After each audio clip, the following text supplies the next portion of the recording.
मशहूर Islamic scholar मौलाना सैयद सलमान हुसैनी नदवी का इंतकाल सिर्फ एक शख्स की मौत नहीं, एक दौर का खात्मा है। मौलाना सैयद सलमान हुसैनी ने देश भर में कई मदरसे बनाए, सैकड़ों किताबें लिखी, सियासी और इस्लामिक मुद्दों पर अपनी खुली राय रखते थे, अरब मुल्कों की इस्लामी विरोधी नीतियों की कड़ी आलोचना भी करते थे। यही उनकी सबसे बड़ी ताकत भी थी और यही सबसे बड़ी आजमाइश भी। बाबरी मस्जिद विवाद को अदालत के बाहर सुलझाने को लेकर मौलाना सलमान दूसरे धार्मिक नेताओं के निशाने पर आ गए थे। मौलाना सलमान का मानना था कि विवादित जगह सौंप दी जाए, विश्वविद्यालय ले लिया जाए, साथ ही ये भी सुनिश्चित किया जाए कि देश भर में मुसलमानों की दूसरी ऐतिहासिक इबादत गाहों को निशाना नहीं बनाया जाएगा। लेकिन उनकी ये कोशिश परवान तो नहीं चढ़ पाई, उल्टे मौलाना नदवी के विरोधियों की तादाद में बाढ़ आ गई। उनके खिलाफ साजिश के साथ बेतुकी बातें कही जाने लगी। मौलाना की साफ दिली बेबाक बयानी ने निजी तौर पर उनको बहुत ज्यादा नुकसान पहुंचाया, लेकिन उनकी बेबाक बयानी में रत्ती भर बराबर कभी बदलाव नहीं आया।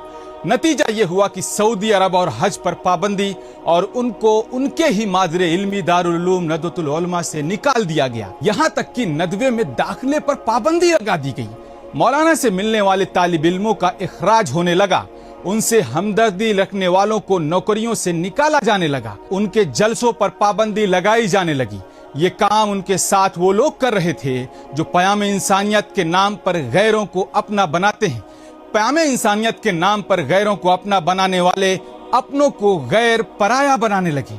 यकीनन कई मसाइल में इख्तिलाफ हो सकता है, इख्तिलाफ होना बुरी बात नहीं, लेकिन किसी इंसान को उसकी राय की वजह से तनहा कर देना, उससे अपनेपन का हक छीन लेना, उसके लिए दरवाजे बंद कर देना, ये जख्म सिर्फ जिस्म पर नहीं रूह पर लगते हैं। क्या ये हिकमत के नाम पर मौलाना पर बहुत बड़ा जुल्म नहीं था? क्योंकि अली मियां नदवी के बाद नदवे को आला मकाम दिलाने वाले मौलाना सैयद सलमान हुसैनी हैं। स्टूडेंट्स उनके अंदाजे बयान को सीखते, उनके जलाल और उनके तेवर को अपने अंदर लाने की कोशिश करते थे। मौलाना के उरूज के दौर में उनका हाथ पकड़कर चलने वाले मौलाना अब्दुल अजीज भटकली और मौलाना सज्जाद नोमानी ने उनका साथ छोड़ दिया। अगर मौलाना साफ दिल ना होकर चापलूसी करते तो शायद नदवे के मुहतमिम या नाजिम होते। क्या आज उन लोगों की आत्मा बेचैन नहीं हो रही है जिन लोगों ने उनका साथ छोड़ दिया था, उन पर जुल्म किया था? कई सवाल जो रातों में आप सबको दस्तक देते होंगे। कुछ हिसाब अदालतों में नहीं होते, कुछ हिसाब इंसान अपने दिल की खामोश रातों में देता है और वहां ना ओहदे काम आते हैं, ना भीड़ और ना ही तालियां। आप बताएं, आपका दिल भी तो पसीज रहा है ना? ये कैसे हो सकता है कि किसी की गलती की वजह से उसके मादरे इल्मी में दाखिले पर पाबंदी लगा दी जाए? क्या ये किसी भी तरह से ठीक था? लेकिन मौलाना के साथ ये जुल्म उनके इंतकाल तक होता रहा। आज वही लोग मौलाना की खूबियां बयान कर रहे हैं, बड़े बड़े मजामीन लिखे जा रहे हैं। अब क्या फायदा जब जीते जी उनका साथ नहीं दे सके। अब्दुल अजीज भटकली और भटकल से जुड़े लोग उनसे खूब फायदा उठाए, 24 घंटे मौलाना के पीछे चलने को शर्फ समझते थे। लेकिन उनके मुश्किल वक्त में भटकल के किसी एक तालिब इल्म ने भी उनका साथ नहीं दिया। नदवे में भटकल के तालिब इल्मों को तमाम देश के तालिब इल्मों पर फौकियत दी जाती है। क्या ये सरासर नाइंसाफी नहीं है?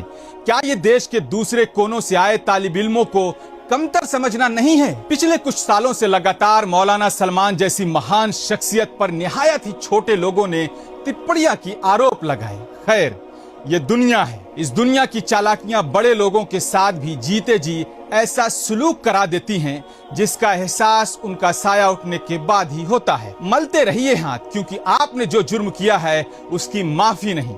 मौलाना तो अपने मालिक हकीकी से जा मिले। परवरदिगार मौलाना सैयद सलमान हुसैनी नदवी की मगफिरत फरमाए। मर जाएं अगर हम तो यही संग सिफत लोग तुरबत पे पड़ी खाक की ताजीम करेंगे।